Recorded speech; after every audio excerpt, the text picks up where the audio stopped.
Hey gang, Will here from the Ashland Fly Shop. Welcome back to the world famous, no, it's not world famous. I like to say the regionally famous Ashland Fly Shop fishing report for Southern Oregon area, a little bit of Northern California, and whatever else we deem important at the time. Thank you for joining us. Let's do this. All right, we're going to start off with the Rogue because it's right out the back door and we tend to know the most about that river as opposed to other rivers. So let's talk about the Rogue. It's really feeling like winter out there. It's awesome. We've got rain, we've got overcast almost every day. We've got really good mixing up. Just a really great place for us to be right now. Just a strong setup with some good rain in the forecast. So got some snow happening in the mountains, rain in the valleys. So yeah, really a nice place to be. Upper Rogue, we talk about the Upper Rogue just because so many of us live here, and a lot of you are watching us here for that info. But not too much going on. We've seen one or two fish caught. This time of year, it's always like, are they late summers? Are they early winters? I tend to think, it's kind of a late summer thing because of just the high pressure we had throughout the summer steelhead season. So, but there's a chance of an early steelhead. So. If you got to get out and swing a fly or run a nymph, go for it. Steelhead fishing's open all year on the Rogue. Not a lot going on in the Upper River right now. Flows are going to fluctuate a bit. I think they're up pretty high right now and going to pop up higher. Is that right, Chris? They're going to go.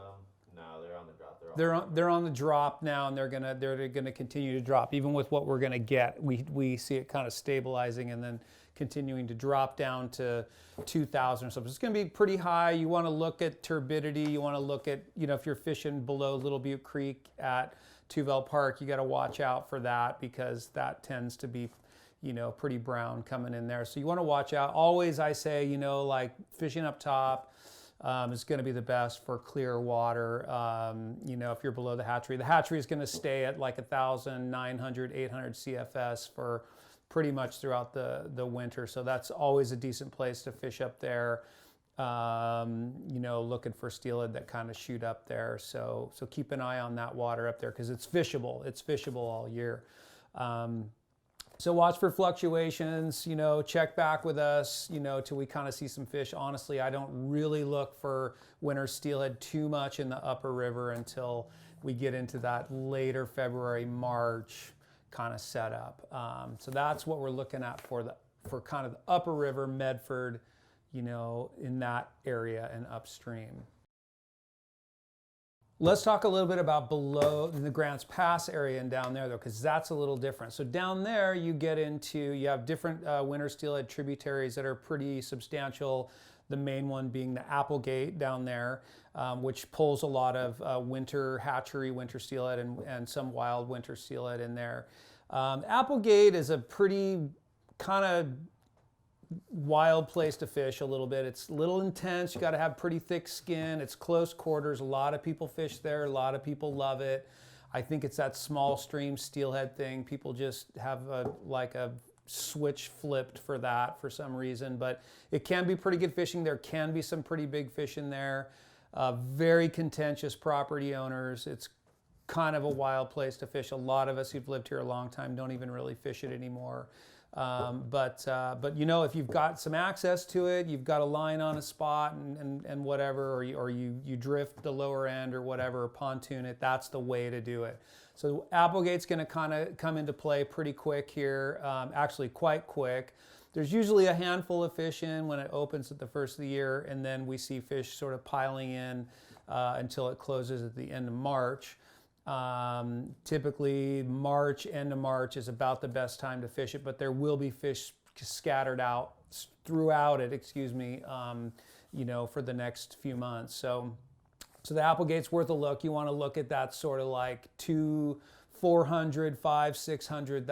Those are really good flows. So we're going to be in that range for the next week, it looks like. So it'll be a pretty good bet. Now fishing below the Applegate in the Rogue, you know, you're going to be chasing water conditions a bit, but in that corridor from Galice down, Merlin in there, be a pretty interesting place to go fish for winter steelhead. Probably, you know, I'd say swinging flies would be a really good bet down there. You're covering a lot of that little bit bigger water, but if you know some good nymph slots or you're fishing from a boat, then that's going to be a good bet too, to run through a bunch of stuff down there. But you're going to intercept a lot more fish down there making their way up than fishing the upper river, where a lot of fish are peeling off before they're getting there. So this time of year, that's probably where I would concentrate my efforts, is down below the Applegate specifically, and then down, you know, that downriver area. So all the same stuff. This is time to really break out the 7 weights, 12.5 foot 7s, 10 foot 7s, 10 foot 8s,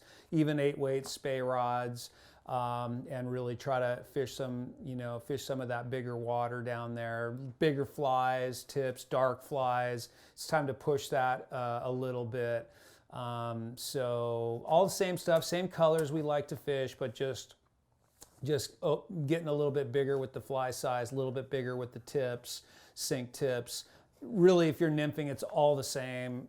10 pound, maybe 12 pound test, you know, big dark stones, egg flies, glow bugs, you know, that's kind of the rule of the day for winter steelhead. But for swinging flies, it's time to push that fly size a bit. Those darker patterns work well.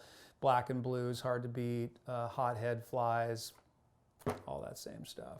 So that's my take on the Rogue this time of year. It evolves slightly as we go, but that's where I'd be looking for a fish at this point.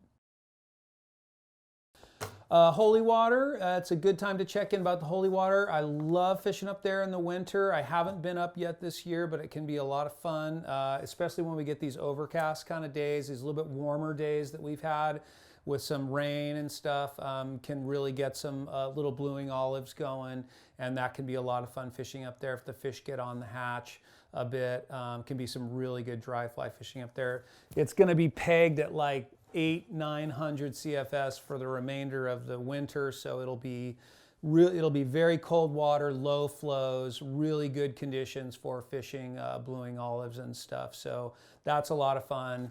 If you're nymphing, you're going to be wanting to use midges, little tungsten, zebra midges, you know, small stuff to try and get these fish's attention. It's very cold water. They kind of go into a pretty dormant mode, but you can kind of get them to react with certain things. That hatch, that BWO hatch, will get them looking up.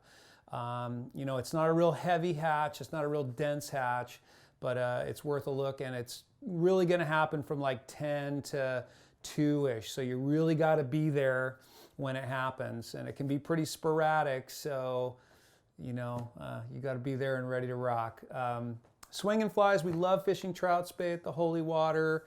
But it can be pretty tough this time of year. I've had some very quiet days up there with my trout spey this time of year. But, you know, little olive streamers, little olive buggers, things like that, that's worth a look on the Holy Water this time of year. Sink tips, stuff like that. You might really do a Hail Mary in a deeper spot and try a big black something and see if you can move one of those gargantuan fish in there. But swinging flies, trout spey tends to be a little tougher to get fish to chase them up there. So that's what the Holy Water's looking like. Always a fun place to be this time of year to catch a little hatch up there.